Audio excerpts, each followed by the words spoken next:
When can we put the tree up?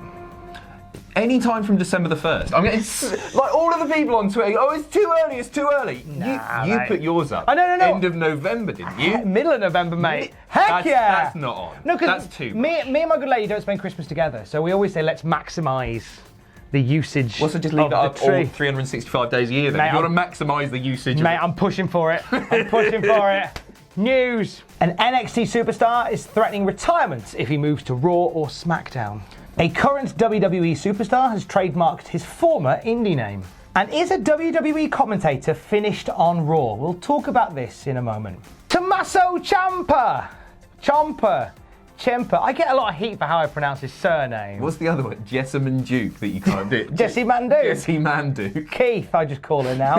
Tommaso Ciampa in the news today with quite a bold statement for anybody thinking about calling him up. It is still a call up, surely. Let's not get into that again. It's we do it all the lateral. time. He's appeared on Chasing Glory, Lillian Garcia's podcast, and it's absolutely worth a listen. After you've watched this video and all of our other videos, go and have a listen to that. It's wholesome AF. Yes, really he's fantastic. He's such a fantastic guy. So he has said that, and this is a quote, I vocalised to them that if I have to go to Raw or SmackDown, I'm going to retire and become a producer or coach. This is followed up with the fact that he said he fought the call-up. Remember the original call-up on Raw? I remember a match against the Revival, him and Gargano versus the Revival. Yeah, that was it. Was that where that's where one of them got injured, wasn't it? Yeah, was it in that match? I'm sure it was in and around that match. Yeah, well, I blame that match. There you go. Blaming the Revival for being unsafe. Tom Campbell. Unsafe workers, them Revival boys. They're not really. They're lovely. He said that a run on the main roster just isn't worth it for him or his family because his body wouldn't be able to handle the schedule. No. Really interesting stuff. I think there's an immediate issue here, right? If WWE move NXT out of Full Sail and have it as a touring brand, surely he's a bit bollocksed anyway.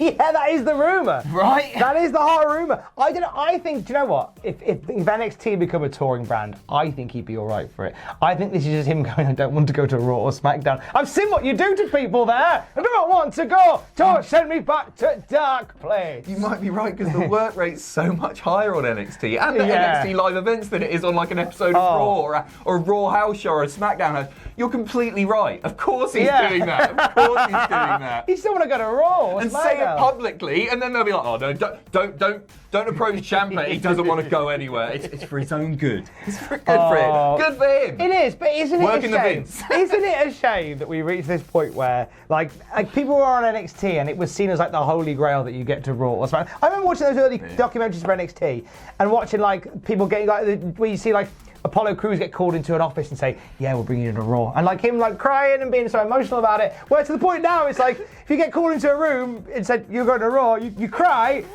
No! Very different. I'm happy here. The one thing is... It's madness. The madness that you've got this development brand that nobody wants to leave. Despite the fact that they're paid so much significantly lower than their main roster counterparts. Yeah. I don't know what Ciampa's on. I imagine he's paid a lot more than the others and he sells good merch and all of that sort of stuff. But the pay is a massive cut from the main roster. It shows you how much he bloody loves the wrestling to want to stay there. Good for him. That said, if they did call him up and he said, nah, I'm going to become a producer, what a producer he would be. Oh, he'd be phenomenal. For character work, for the in-ring stuff. The guy's a total package, isn't it? I'd be very sad not to see him like do a WrestleMania though. Yeah, I would just be so nervous about someone like him being lost in the shuffle. Yeah. Because he's so good and he stands out so much that even now with like on NXT where you've got like guys like Finn Balor turning up and stuff like that, I'm nervous that he might get like his character's kind of cooled a little bit on NXT. He's still brilliant, but he's cooled a little bit. I think he's lost a bit of that This is Finn edge. that you're saying, or Ciampa? No, Ciampa, I believe. This is only my opinion. I believe he's cooled a little bit. Okay, maybe that's But he's just still brilliant. Still brilliant. Is that because of the War Game stuff and he was sort of thrown with lots of other people? Yeah, Maybe that's diminished things a bit. I think we're still untangling the ball of yarn that we've been left with. He'll be fine. He'll be fine in NXT. Stay in NXT forever, mate, please. Today is Monday. Do you know what that means? Luke Harper's trademark Brodie Lee. That's exactly what it means. Well done, mate. This broke over the weekend. Luke Harper has registered the trademark of Brodie Lee, his former in-ring name.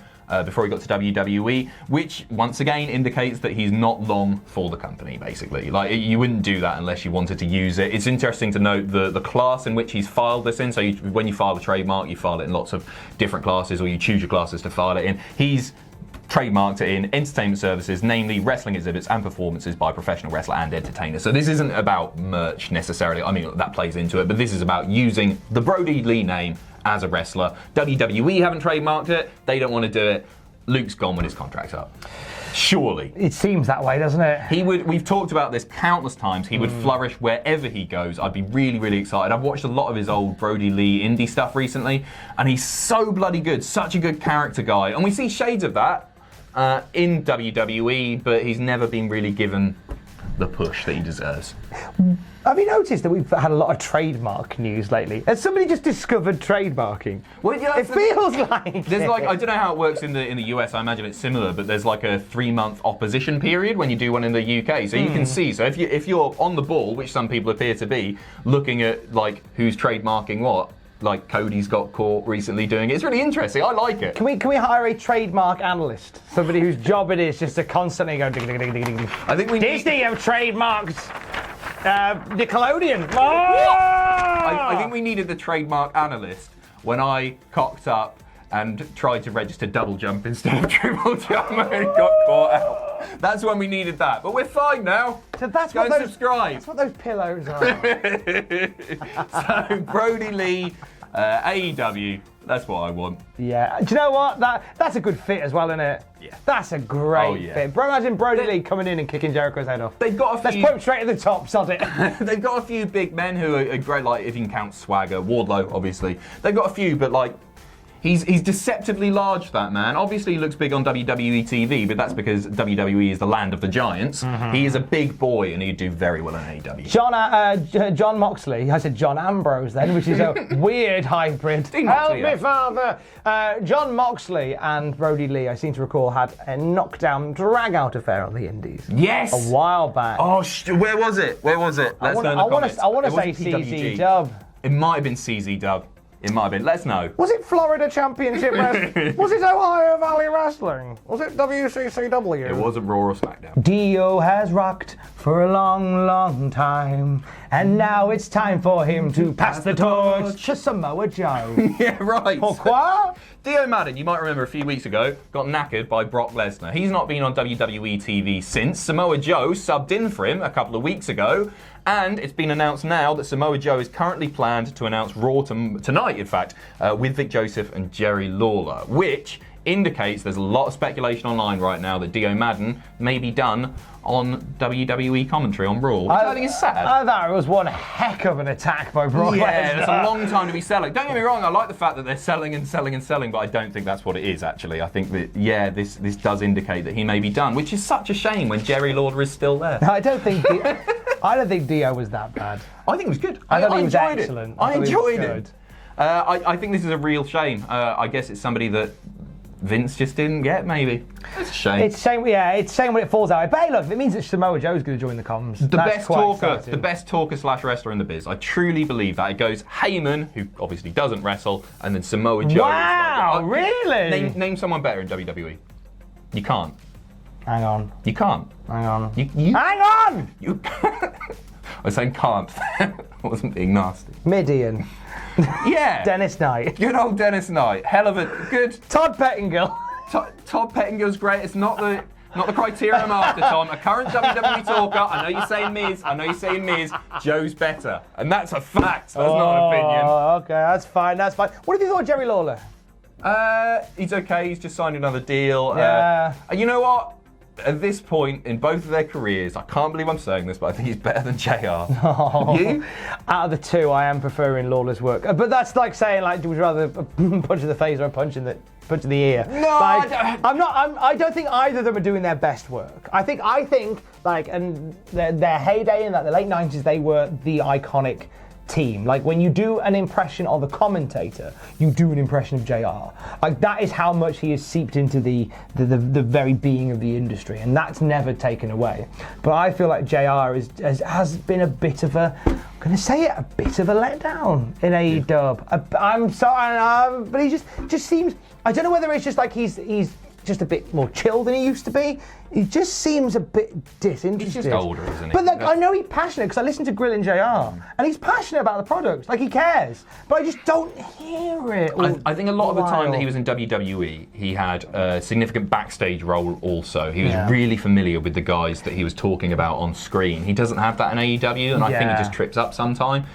That said, do I think he should be on the show every week? Nah, bring him in for pay-per-views or something, mate. Yeah, definitely. He's definitely a valuable force to have around. I think Jerry Lawler as well. I think Jerry Lawler being there with Vic Joseph, that's sort of there to bring Joseph along a bit. Yeah. But, hey, I've just figured it out. Scrap JR from AEW, bring in Dio. There you go. Oh! He's got it all worked out. Hey-o. And fine element, little bit of bubbly. We haven't done that beam in a while. Let's do it again. It's a shame these bottles took so long to manufacture and you couldn't just bring them out that week, isn't it? We're what, 2 months on now? Why did it take so long? I thought Stephen Amell, who he works with on this, was pretty hot with. Yeah, right. Well, he's Arrow. Like, he's quick. It hasn't harmed the sales figures, that's for sure. Chris Jericho revealing that over 10,000 bottles at, what is it, $45 for two? Is that right? It's expensive. I know, well, if it was champagne, it's not, is it? It's crappy Carver. Maybe I'm a Tory. It's sparkling white, mate. Is that what it is? Sparkling white. Okay, right. There you go. 45 for a label. Hey, if you bought it, fair play to you. At least you're not spending $6.5 grand on a really badly designed Fiend belt, eh? Oh, Jesus. I saw somebody tweet a screen grab of his order confirmation. I just thought... Bleh. Somebody bought that? Loads of people must have done. Who haven't gone on Twitter. People will. Like, and what's his name? Tom Savini? Oh, you know the guy, the special effects guy. I don't know a lot about him, but he's renowned in his field. Yeah. It's cool that he's designed it, and you know what? It will probably be worth more in 20 years. You reckon? Probably. They're limited edition, but they haven't specified how many they've released. It might be a limited edition of 50,000 or something at $6.5 grand a pop. I don't think so. But if you bought that, congratulations too. You're richer than I. If you were one of those that bought one of the belts, I mean, it's your money. You do with it what you like. But do you want to be a Patreon? Because big rewards there. You clearly got some. Bloody outright. Come on, get it out. The next $100 Patreon. Get your clacker out, come on. It's not the clacker. Oh! You get that. That is legit leather. It's Levi's. It's bovine leather. Oh! And it's made in Romania. Next $100 Patreon, get in there, you get the belt. The belt's thrown in, all right? Get the belt excited. Have a great Monday. Why have I just given away my belt? Hey, thanks for watching. Don't forget to leave a comment in the comment section down below. You can support us on Patreon by going to patreon.com/Cultaholic. Lastly, don't forget to hit subscribe and join us.